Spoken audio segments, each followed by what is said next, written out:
Welcome to the Copper Mountain Project.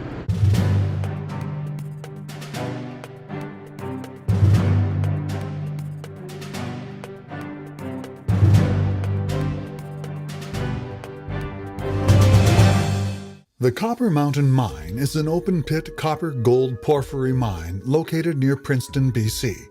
Mine construction took 1.5 years in the making and over 1 million logged hours of selfless hard work.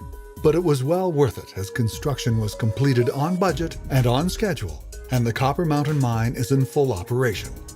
The mine commenced production in the summer of 2011 and currently employs approximately 400 people, providing a very positive effect on the local community and injecting hundreds of millions of dollars into the provincial economy.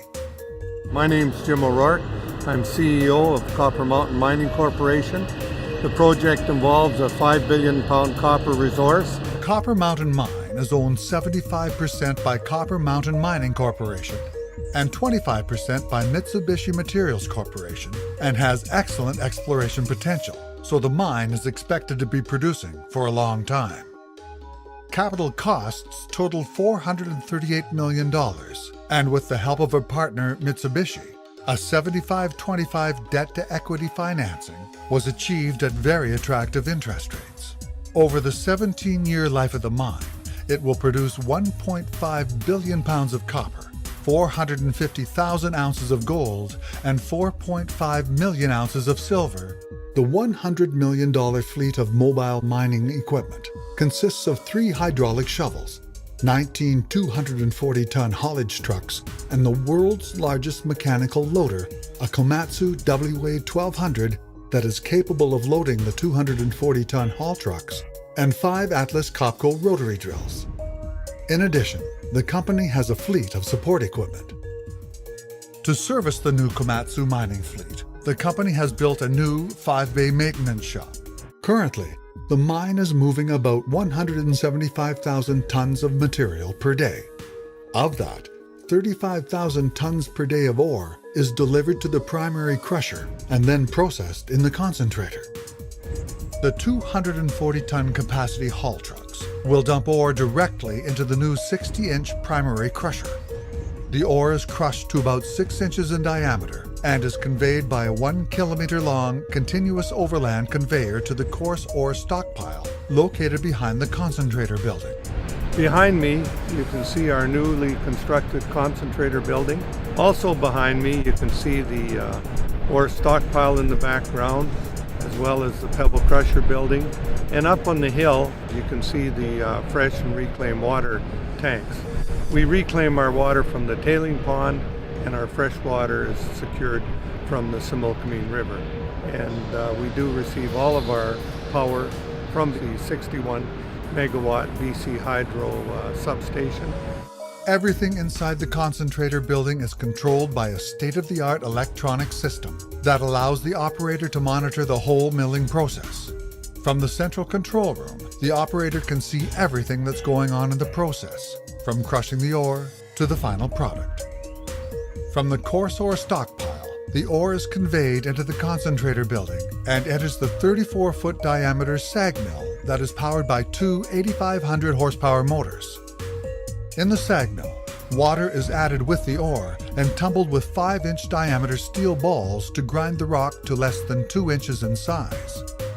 This product flows to a 12 by 28-foot vibrating screen that allows the ore that is less than a ½ inch in size to drop through the screen and be pumped to the 2 ball mills for further grinding.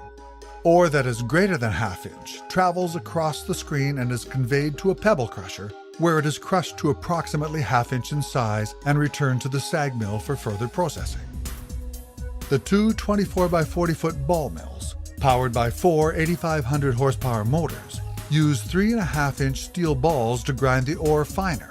The ball mill product is then pumped to cyclones, which separate the coarse material from the fine ore, with the coarse material reporting back to the ball mill. The water and fine ore, which is ground to about the size of salt mixture, flows to the rougher flotation circuit. The separation of the barren rock from the copper minerals is performed in the rougher flotation cells. Flotation cells have impellers that mix the ore and water mixture. Bubbles are created by adding air and small amounts of alcohol to the cells, and the copper minerals are coated with a collector that allows the copper minerals to stick to the bubbles in the flotation circuit and float to the surface.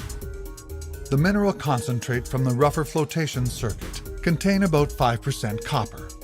This concentrate is further treated in the regrind mill and cleaner flotation columns to produce a cleaner copper concentrate containing approximately 25% copper.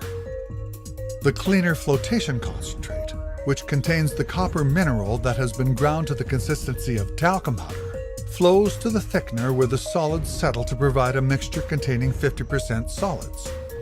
This thickened concentrate is then pumped to the filter press panels, where the moisture content is reduced to approximately 9% moisture. The final concentrate consists of copper minerals containing 25% copper and small amounts of gold and silver. At $4 copper, the copper concentrate is worth approximately $2,700 per ton. Copper Mountain is targeted to produce approximately 175,000 tons of concentrate per year. The final concentrate is trucked to the Port of Vancouver in 50-ton B-train units in preparation for shipping to Japan, where it will be refined and smelted into copper, gold, and silver metal. This property has excellent exploration potential. Our 2008 drilling increased the copper resource by 45% to 5 billion pounds of copper. And we have exciting geophysical targets that we will continue to drill for future discoveries. The mine's immediate focus is very clear. 1. Focus on maximizing production and minimizing costs. 2. Continue to explore the resource in an attempt to make Copper Mountain a world-class copper mine. We are confident the Copper Mountain project will meet all expectations and will be of great value for all of the stakeholders.